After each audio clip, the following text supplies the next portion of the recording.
Former President Trump is back in court where the judge is weighing whether he should face more consequences for alleged gag order violations in his criminal hush money trial. Trump spoke before going into court, calling the trial bogus and a form of election interference. Early this week, the judge fined him $1,000 each for 9 previous violations and warned he could be jailed if he keeps violating the order.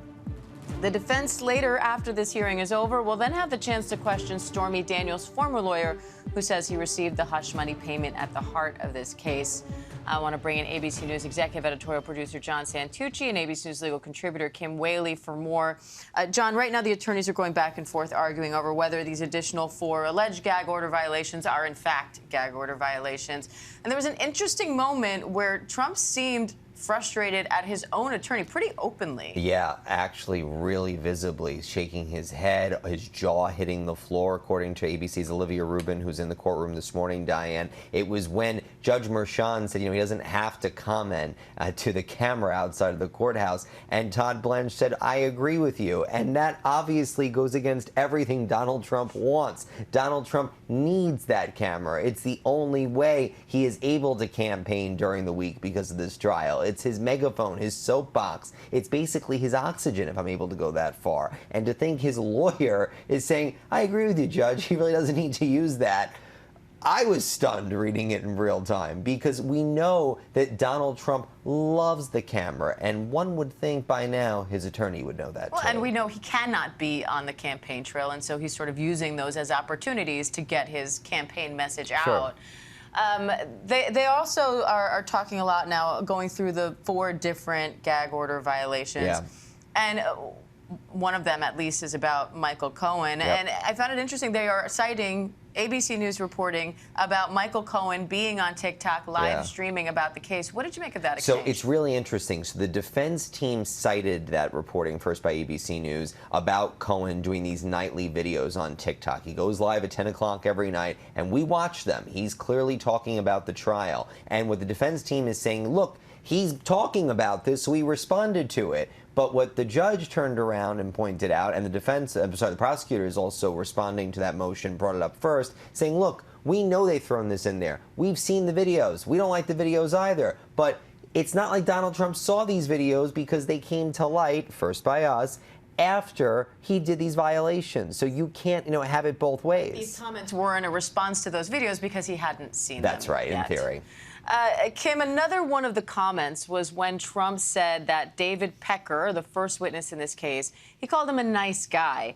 Prosecutors are trying to argue that that was a message to, potentially other witnesses that they should be nice on the stand as well. The judge said he could see how the comments impact other witnesses, but he also said he's not terribly concerned about that comment. Do you feel like you're getting a read on where the judge, is leaning on these 4 gag order violations?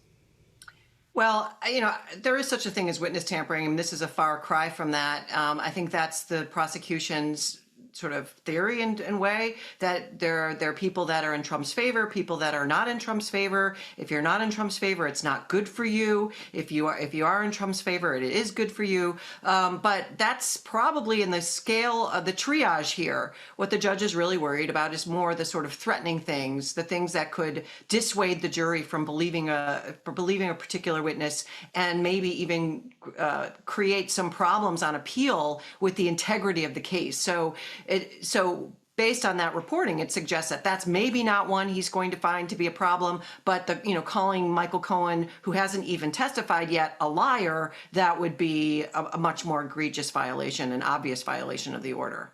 And, John, we're now learning of another moment that just happened in this hearing that's not looking great for the defense, where they were trying to defend Donald Trump's remarks about the jury in this case, where he said that they were, 95% Democrats or something along those lines. And the judge literally said to Todd Blanche, I'm not accepting your argument. How is that going down in court right now? The defendant, in this case, saying to the cameras, this jury essentially is biased, is rigged, this whole thing was rushed through. Judge Merchan calling him out, saying that he spoke about the jury, plain and simple. It doesn't matter what he said, right? We talked earlier about what's in and what's out of the gag order violations. The jury is in the gag order. that he's not allowed to talk about them in any way, shape, or form, and saying that they are 95% Democratic, that they'd be against me, right? Because they're Biden supporters, not Trump supporters. Obviously, you know, I'm expanding on what he said to cameras, but the overarching point being here, Diane, he has basically a list that he cannot hit. It's almost like a kid with a stove, right? Don't touch it. So let's pretend every stove is something in this gag order, right? You can't talk about witnesses. Don't touch the hot stove. You can't talk about the prosecutor is not named Alvin Bragg. Stove. Judge, law clerk, all of those people, judge's family, don't touch it. The jury is also part of it. So again, we talk about how Donald Trump really has to stay within these guardrails. They're very difficult for him, right? Because he wants to hit everybody at the end of the day for the political benefit. But clearly, we saw earlier this week with the $9,000 fine and the threat of, if you do it again, jail, judge not messing around. And Kim, it's not as clear-cut as the second he mentions someone's name, that's a gag order violation. So how does Merchan now decide what meets the bar? So, you know, weighing in on the credibility of Michael Cohen threatening something that would be, of course, in that line, which I don't know we necessarily have here. But I agree with John. I mean, the jury, there are two things here. One is safety of the jury, right? So that, you know, not creating a situation where people out there are watching this are, you know, ardent supporters of Donald Trump. Remember, thousands stormed the Capitol on his behalf. It was a violent day that gave rise to another criminal case against him.